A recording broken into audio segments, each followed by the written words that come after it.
He was standing in the garden with his eyes to the sky, saying, please, Father, let this cup pass me by. But if it can't, then I'm the one, I'm your son. And not my will, but yours be done. But just then, while he continued to pray, you see, the soldiers of the law were coming to take him away. And while they came to do this, there stood Judas.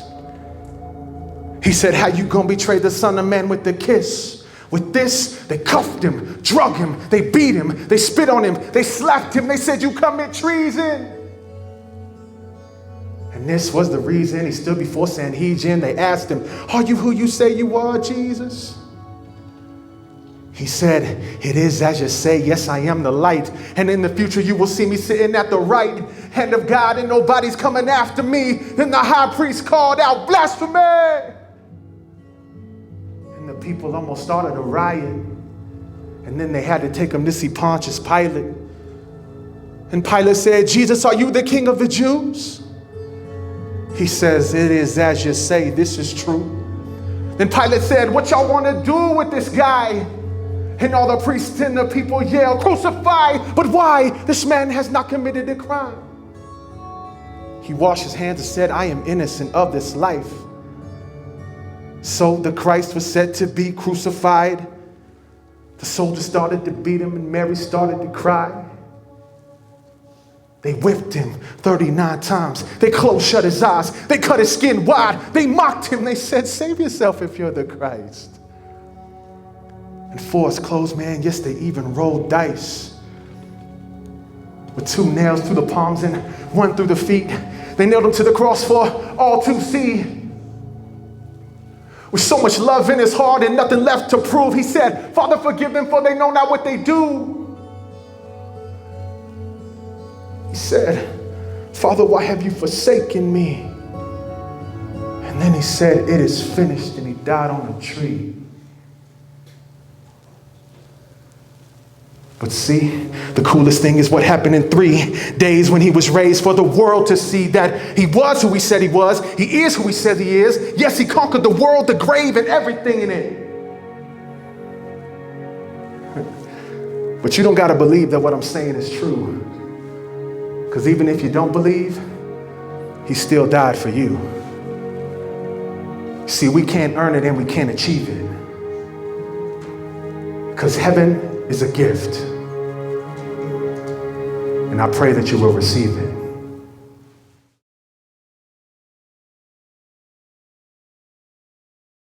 I'm reminded of a story, maybe some of you have heard this before, about the man who was pretty proud of his good works. And so when he died and he went to heaven, he went to the pearly gates, and St. Peter's the pearly gates, and he says, welcome. He said, you only need 100 points to get in here. The man looked a little shocked, and he said, well, okay. He said, tell me a little bit about your life. Tell me a little bit about your good works. Well, man said very proudly, he said, I went to church every single Sunday my whole life, and I generously supported the ministry of the church. St. Peter said, wow, that is impressive. 2 points. The man looked a little startled, only 2 points. Well, then he smiled proudly again, and he said, well, I was faithfully married for over 50 years, faithfully married. St. Peter said, that is very wonderful. What a milestone. That'll be another 2 points. 2 points? Well, then he said, tell you what, I started a soup kitchen in our community, and lots of people came. We helped lots of people. I served in it every single week. St. Peter said, that is great. 2 points. Well, the man's getting a little nervous at this point, and he looks around and he says, good grief. At this rate, the only way I'll get into heaven is by the grace of God. St. Peter smiled at him. You get it now. The grace of God. The central truth of our Christian faith is that we are saved by grace through faith. Maybe say that with me. We're saved by grace through faith. Through faith. So I think Easter is the perfect time to check in. How's your faith? How's your faith doing? Do people around you know that you're a person of faith? Do the other students at school know you're a person of faith? Do the people you work with know you're a person of faith? Would you say that your faith is growing? Or would you confess that your faith has maybe gotten stuck somewhere along the way? Or would you maybe confess that your faith kind of got lost at some point along the way? Jesus says, by your faith, by their fruit you shall know them. So what are some signs of faith? What are some marks of faith that people might notice? Well, people of faith generally worship, right? They generally gather in places of worship. People of faith generally pray, right? Prayer, meditation, practice meditation in their life and prayer. People of faith typically try to do good works and to help others. People of faith generally read God's holy word, right? Maybe you came in part tonight to get a boost to your faith. Easter's the perfect time to kind of have a reset for our faith. It's the perfect time to kind of rededicate our faith. It's the perfect time to kind of have renewal in our faith. People have sometimes asked me through the years, Pastor, how come Lutherans don't have altar calls? Wouldn't that be a good thing to do? Some churches have altar calls every single week. And I've always said, we do. We do have an altar call every single week, every single service. Our Holy Communion is our altar call, where we invite people to stand up for Jesus. We invite them to come to Jesus. We invite them to receive Jesus in the bread and the wine so that they might be fed in their faith, so that we might be nourished in our faith, so we might be strengthened in our faith, so that we have faith when the hard times come. And the hard times do always come, don't they? Maybe some of you are going through a hard time of sorts right now. It seems like it's kind of a scary world today. I mean, a really scary world. And it seems like there's more anxieties on the rise right now. Some experts say the United States is like the worst. I think that's terribly ironic that in the land of plenty, there is plenty of anxiety. And some would argue that young people are in crisis oftentimes, experiencing more anxiety and mental health issues than ever before. I can't help but wonder, as America struggles with mental health issues, if there isn't a connection with the fact that faith is on the decline in America. And that worship is on the decline in America. Is it such a surprise that maybe that is related to the rise of mental health issues in America? As we take a look at that Easter story for this evening, let's take a look at the faith that we find on that very first Easter morning. If you open up your Bibles, we like to do that here at Faith Community, but we're going to have a lot of the verses up on the overhead too. If you want to open your Bibles, you'll find this on page 1464. Mark chapter 16. We're in the Gospel of Mark this year. And at the very beginning of the story, in verse 3, it says, "And they asked each other, who will roll away the stone from the entrance of the tomb?" I believe there's a number of miracles that we see on that first Easter morning. And that there's a number of miracles even before the most obvious miracle of the resurrection. And the first miracle, I believe, is this. It's the miracle of stepping out in faith in the midst of doubts. We see lots of doubts on that first Easter morning. Who will roll away the stone, they ask. They don't even have any idea if they're going to be wasting their time or not. And yet we have the miracle of them stepping out in faith in the midst of their doubts. Why do we see so much doubt on that first Easter morning? Why are there no alleluias? Why is there no celebration, dancing when they see the empty tomb? Instead, we see that the story ends rather abruptly with verse 8, "Trembling and bewildered, the women went out and fled from the tomb. They said nothing to anyone because they were afraid." Well, why were they afraid? We see right there at the end of verse 8 that there's a little note there. It says, "The earliest manuscripts and some other ancient witnesses do not have Mark 16, 9 through 20. Why is that? Well, scholars don't really know why Mark's gospel ends so abruptly. Mark, we believe, is probably the first gospel ever written, and oftentimes, even if there's a news report in the world today, there's an earthquake someplace or a flood someplace, the earliest reports are often the briefest, right? And they're the sketchiest. So maybe that's part of it, why Mark is the sketchiest here. It's the first one written down. But also in the study note to the right there, it explains a little bit more. It says, it is possible that the original ending of Mark was lost, perhaps torn off the end of a scroll. It's also possible that Mark ended his story with verse 8, showing the disciples were still afraid and confused, unable to grasp the truth of the resurrection. I find that strangely comforting. I find it strangely comforting. Once again, we see that the Bible is brutally honest about how the earliest disciples and followers of Jesus struggled to believe. They struggled to believe. And I think that lends authenticity and credibility to the biblical accounts. I remember when I was teaching confirmation through the years, there would always be some kid that would say, Pastor, how do we know that somebody didn't just make these stories up? Well, I think part of the credibility of the scripture is look at how honestly they portray their own confusion, their own doubts, their own bewilderment. If they were just going to make it up, wouldn't they try to portray themselves in a little more flattering manner? I mean, it's kind of like who posts a bad selfie? Most of us don't post bad selfies. We take a bunch of pictures and then we look at the pictures and we go, that one stinks, that one stinks, that one stinks, that one stinks. Oh, this one will work. And we post the good one. But the Bible posts the struggles of the earliest believers to make sense of what happened here. And I think that is very, very comforting. So we find the women struggling with their doubts, even though Jesus had predicted a number of times that he would suffer, that he would die before he rose again. What happened? Well, they forgot. They forgot.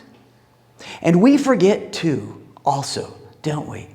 And so, why is it that we oftentimes, as Christians, as believers, we expect that if we just do things right, if we just live right, if we just follow the rules, then life should go right, shouldn't it? Why do we fall into the trap of thinking that? Well, to be honest with you, I think it's because of bad theology.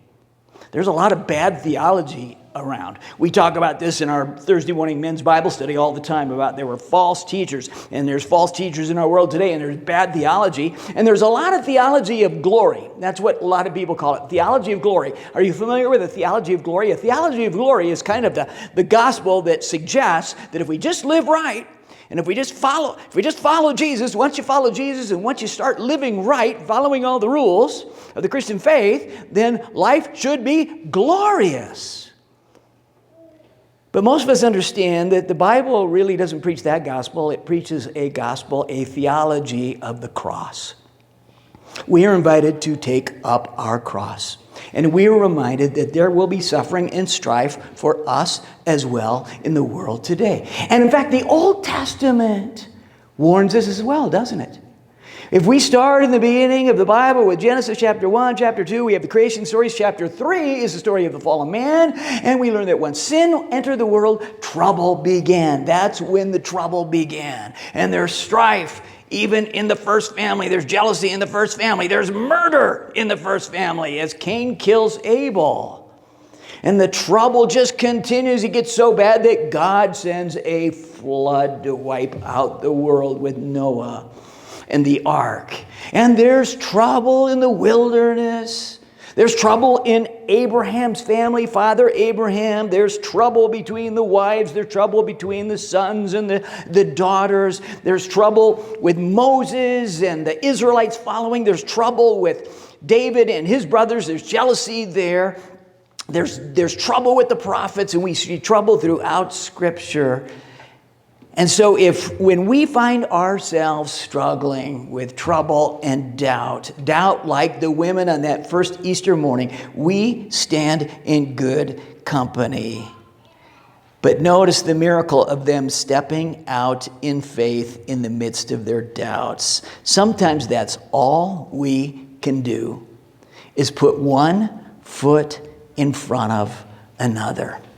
A number of you wrote devotions for our Lenten devotions this year, and they were really, really well done, and some powerful God stories of how you found yourself in a troublesome situation in life, a hard time, a loss of some kind, didn't know what tomorrow would bring, but yet you continued to put one foot in front of another in faith, discovering in God's good time that God is faithful. God always working for good. So we have the miracle of stepping out in faith in the midst of doubts on that first Easter morning.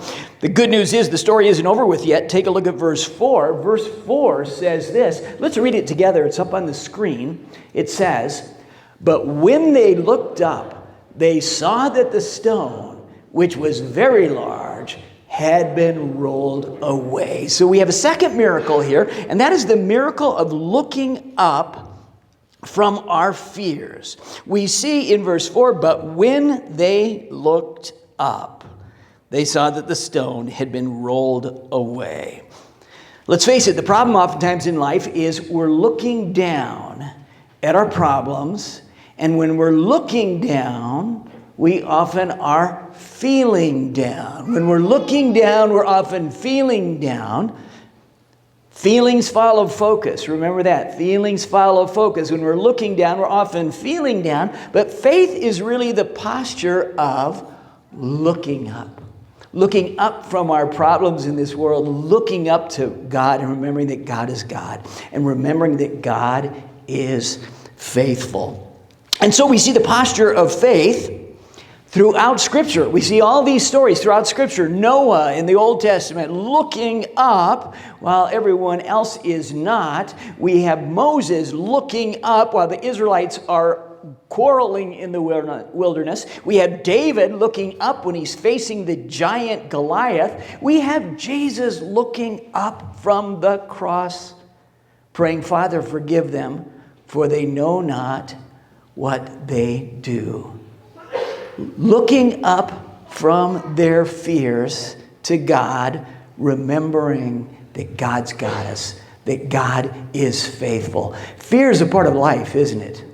I think everyone struggles with fear from time to time. Fear and anxiety and worry. Even pastors. I remember hearing a very famous pastor, and I was kind of shocked to hear this story. He had a big successful church. He'd written a bunch of books, and he was looked up to. And he was telling about a time, a season in his life when for some strange reason he was just struggling with a lot of fear and anxiety, and it just wasn't like him. It wasn't like his character, and things at the church seemed to be going pretty well, actually, but he just felt gripped by this fear and anxiety, and his normal disciplines of prayer and Bible study and journaling and even exercise didn't seem to be helping him, till one day when he was praying, he heard a brand new song.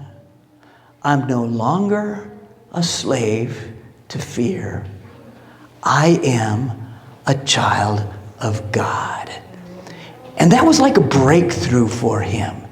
He felt very, very encouraged and calmed by the words of that song. You know, Jesus never says, have the faith of a grown-up. He says, have the faith of a little child. Little children, especially the littlest little children, you know, they're not worried about the stock market, and they're not worried about the election, and they're not worried about the news today and the wars. They're just resting in their parents' arms. And isn't it significant? Jesus invites us to have that kind of faith, the faith of a little child. So we see the miracle here in verse 4, the miracle of looking up from our fears. A lot of you know I love to walk. I've always been a walker. I think it started in college. It's just great stress release, and I love being outside. So I'm walking over by Lake McIntosh almost every morning, oftentimes around the lake. And Cindy, you know, I've always loved to walk so much that Cindy would joke with the boys when they're little, and she'd say, "Your father is the man who loves to walk much." That was kind of my title with the boys when they were little. And oftentimes when I'm walking, you know, my lips are moving because I'm kind of, you know, I'm praying, or I'm talking to myself, or I'm thinking through my sermon, and people are looking at me and they're wondering, is that guy okay? Who's he talking to? And I've got this bad habit of when I'm really concentrating. I think I've run into you guys, Pete and April, where you guys got almost all the way up to me and said, "Hey, Pastor Dan," like, ooh, startled a little bit. I'm looking down. I'm concentrating. I'm thinking about maybe what I'm going to say in my message, or I'm thinking about what I'd like to say to somebody at the church or something like that. I'm looking down and I don't even notice who's approaching. The Pete and April are approaching, or one of you guys is approaching. I don't even notice the beauty of the day. I don't even notice the eagles that are out and the geese that are flying overhead. The far larger problem, of course, is when we're mentally looking down. When we're mentally looking down, staring at our problems, failing to look up. And so faith is the posture of looking up. I'm reminded of the old song, and you know it. Turn your eyes upon Jesus. Look full in his wonderful face, and the things of earth will grow strangely dim in the light of his glory and grace. Isn't that soothing?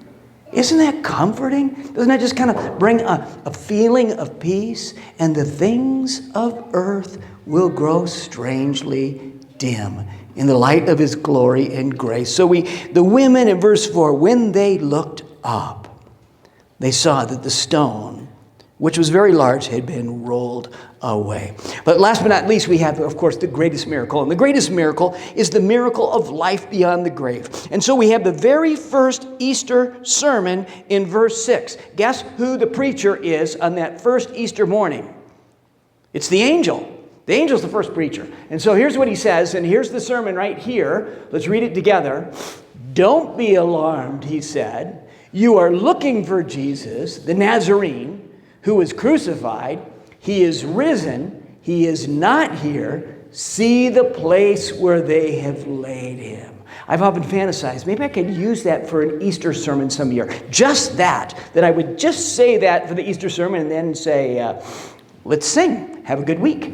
But the shortest sermon on that first Easter by the angel. So we have the miracle, the greatest miracle of life beyond the grave.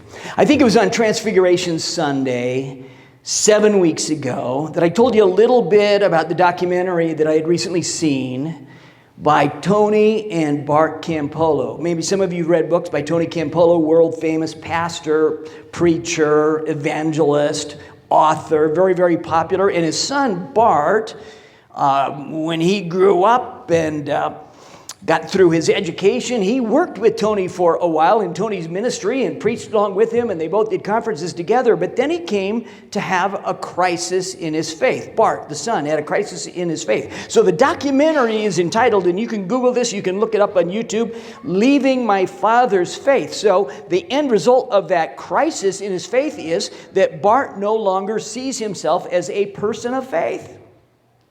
He doesn't see himself as a person of faith, and he believes, one of the things he said in the documentary is, he believes when you're dead, you're dead. Wow. That is really, really sad. That is the heart of the Christian message. The Apostle Paul said, if for this life only we have Christ, we are to be most pitied. And so we have all these resurrection appearances of Christ after he was risen. How sad to believe that when you're dead, you're dead. The screen just goes dark. Isn't that sad? And I think there's a growing number of people that sadly believe that today. That when you're dead, you're dead. But we as a church have the good news.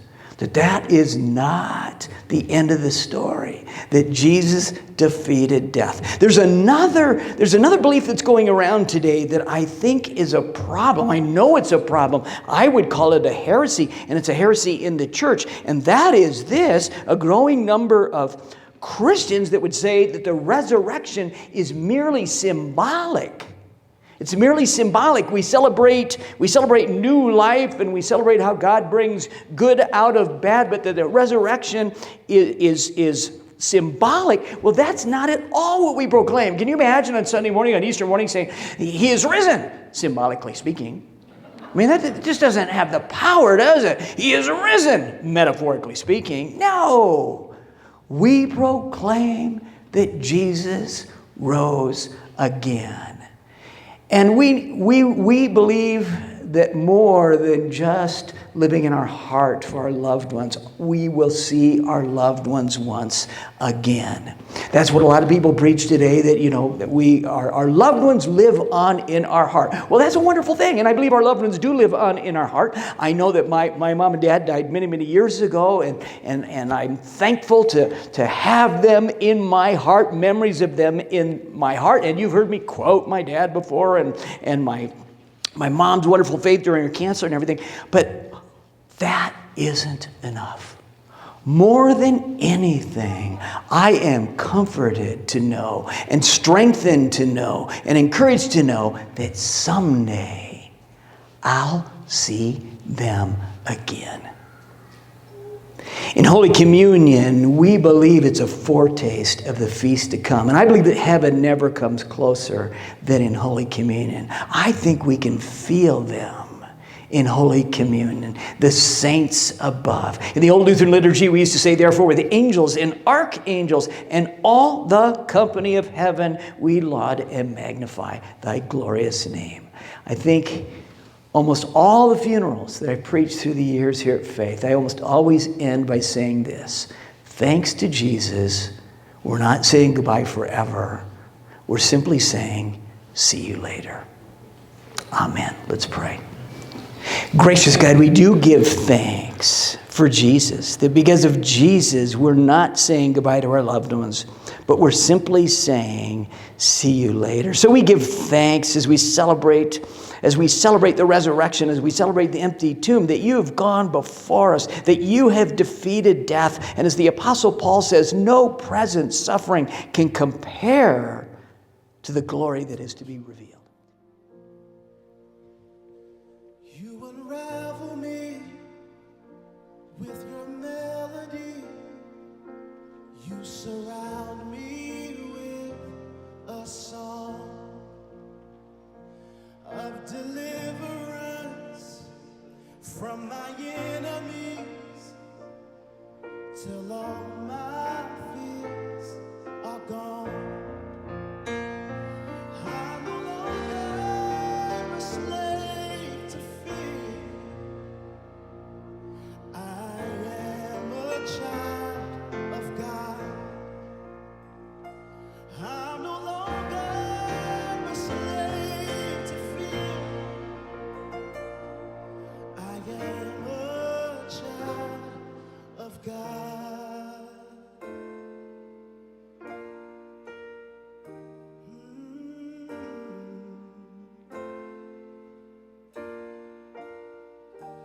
From my mother's womb, you have chosen me, and love has called my name. I've been born again into your family. Your blood flows through my veins, and I'm no longer a slave to fear. I am a child of God. I'm no longer a slave to fear. I am a child of God. Call me by name. I belong to you, Jesus.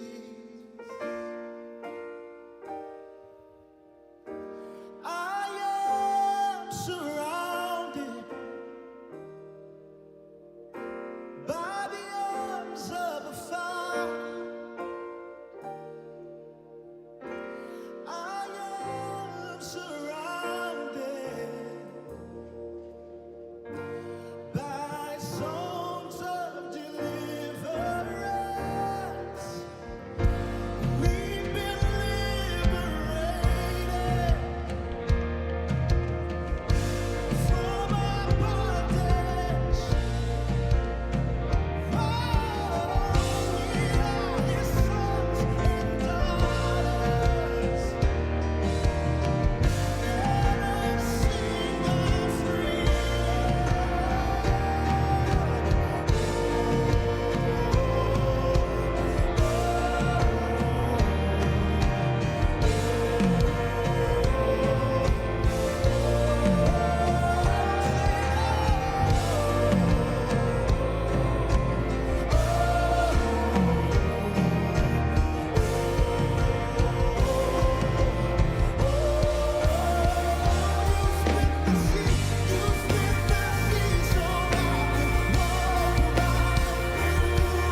Come on, hallelujah.